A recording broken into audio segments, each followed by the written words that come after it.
Olá pessoal, meu nome é Antônio Marcelo Pacheco e o nosso tema hoje é a flor com espinhos. Já explico por que o tema a flor com espinhos. Ao longo de alguns anos, enquanto eu realizava o doutorado na Universidade Federal de Sociologia, eu trabalhei numa pesquisa com moradores de rua. E esses moradores de rua, eles me permitiram vencer as barreiras tão absurdas que alguns acadêmicos e mesmo defensores de direitos humanos muitas vezes mantêm. Que barreira? A de falar e a de tentar obter soluções apenas sentados dentro de uma sala de aula ou de um gabinete ou de um espaço protegido com ar-condicionado e outras mordomias. Aquele trabalho com os moradores de rua, que foi um trabalho de 8 meses, foi um trabalho no qual eu me despojei de uma série de pretensões, de virtudes arrogantes ou de falta de virtudes e de presunção sobre o meu conhecimento em relação à sociedade. Falar do morador de rua, num primeiro momento, significa falar de uma camada da sociedade, ainda que não numerosa, mas crescendo em números a cada ano, de pessoas que foram literalmente sendo esquecidas. Elas são praticamente invisíveis. E elas são invisíveis não só para aqueles que desprezam aquela figura abjeta, suja, fedorenta do morador de rua, mas também para todos aqueles que falam nos seus direitos sem nem mesmo se preocupar de alguma forma em ir até onde esses sujeitos, porque são sujeitos com um espaço social legítimo, se encontram. E isso significa que esse discurso de proteção, que muita gente se viciou nas redes sociais, em teses de doutorado, em congressos de instituições e universidades, sempre se referindo à sociedade. Esses discursos, eles criaram uma barreira, uma plataforma, oxigenada pelo ar-condicionado da separação. Eu falo da miséria, eu falo do morador de rua, eu falo de tantas questões, mas não me envolvo com ela fisicamente. Eu sofro de forma midiática e esperada na medida em que a minha autoimagem diz que eu sou uma pessoa decente, mas, na verdade, sujo muito pouco os meus sapatos, meus tênis para subir em vila, em barro, ou mesmo ficar num dia quente, num dia frio, embaixo de uma marquise ou num casebre com moradores de rua. Esta questão dos moradores de rua me leva a um outro ponto, esta flor com espinhos que eu estou falando para vocês, que é o fato de que uma orientanda minha na universidade iniciou uma pesquisa muito legal sobre a violência que as mulheres causam nos seus maridos, nos seus cônjuges, nos seus companheiros, nos seus amantes, naqueles que estão dentro do seu espaço de mundo doméstico. Ora, por que isto é importante ser falado? Primeiro porque ela é uma orientanda, ela é uma mulher. E quando ela apresentou esse tema da agressão da mulher no homem, ela foi, curiosamente, agredida também por mulheres, que entendiam que não tinha sentido se destacar o fato de que homens podem sim apanhar das suas mulheres, já que, tradicionalmente, historicamente, antropologicamente, o homem tem sido visto como o agente da violência e a mulher como a condição da vítima da violência, o que não é mentira. Contudo, o trabalho dela e as nossas discussões e as pesquisas que ela me proporcionou fazer me levaram a refletir numa máxima em que eu estive durante alguns anos desenvolvendo meu trabalho de conhecimento, de epistemologia. A violência não tem sexo. A violência não tem sexo e a violência não escolhe hora para se manifestar. Na verdade, o que se tem são violências.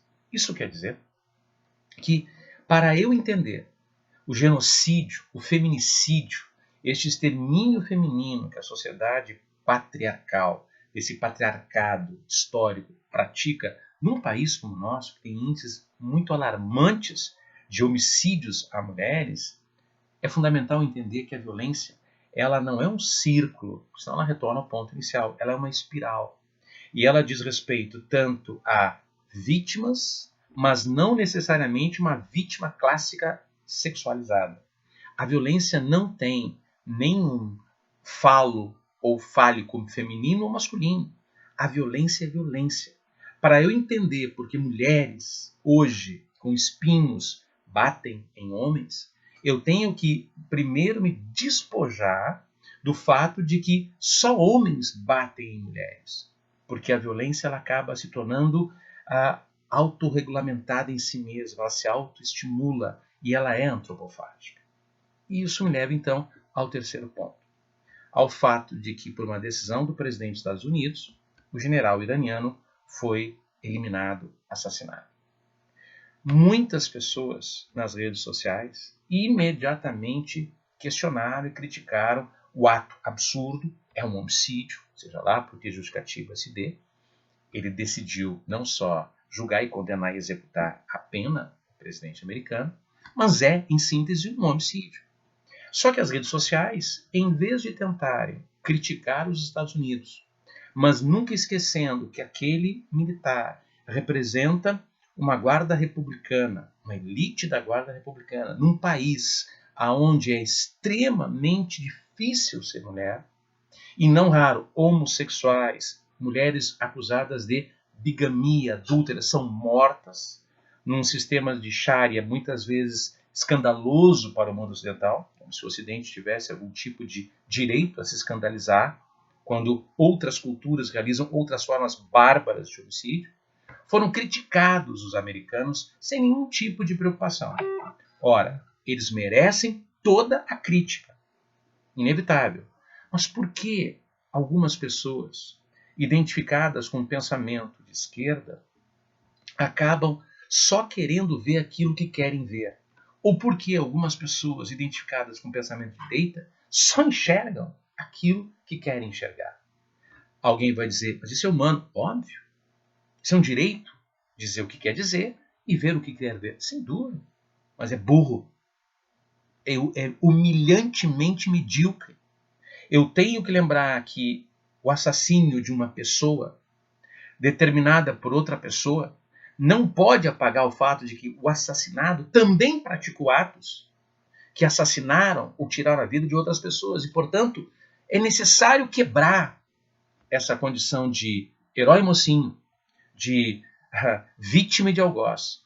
A violência, ela é humana. Ela não é só de homens, ela não é só de norte-americanos, ela não é só de iranianos.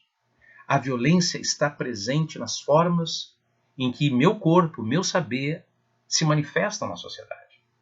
E se a gente não tiver a coragem de enfrentar o fato de que até a vítima é capaz de ser algoz, nós vamos continuar num processo antropofágico de destruição de valores. E aí, daqui a 50, 70 anos, ainda estaremos falando de homossexuais, heterossexuais, bissexuais, não binários, assexuados, todas esses ismos, essas doenças que são que nem um câncer dentro da nossa cultura, não só ocidental, mas mundial. Finalmente, encerro dizendo para vocês que me surpreende que as pessoas tenham ficado surpresas com o fato de que na última pesquisa em nosso país, Sérgio Moro, Luiz Inácio Lula da Silva e Messias Bolsonaro, Jair Messias Bolsonaro, estão numa condição de escala hierárquica de confiança e de desconfiança. Ora, o país procura os seus profetas, o país procura os seus salvadores. Todos nós somos incompetentes para nos livrarmos dessa necessidade de encontrar em alguém o Redentor. Enquanto isso acontecer, as contradições de Moro, de Lula e Bolsonaro, e de tantos outros, vão, de alguma forma, ofender e, de alguma maneira, aprofundar essa sensação de vazio, de naufrágio, de abandono que a sociedade continua a reproduzir. De um lado, os moradores de rua vão continuar sendo invisíveis. Do outro lado, as mulheres vão continuar sofrendo a violência, imediatizadas, só sofrendo, não se reconhecendo que elas também podem produzir. Do outro lado, os homens vão ser sempre os algozes e jamais a possibilidade da vítima em relação com as mulheres. De um lado, os Estados Unidos sempre estará errado e os outros, que praticam as mesmas coisas, sempre serão sujeitos dessa ação bárbara dos Estados Unidos. A barbárie não tem bandeira. A falta de bom senso não tem cor de pele. E a falta de empatia não escolhe sexo. A flor tem espinhos, o que não deixa de ser uma flor, mas que tem que ter cuidado quando se trata das flores. Meu nome é Antônio Marcelo Pacheco, é preciso sair da caverna. Até o nosso próximo encontro.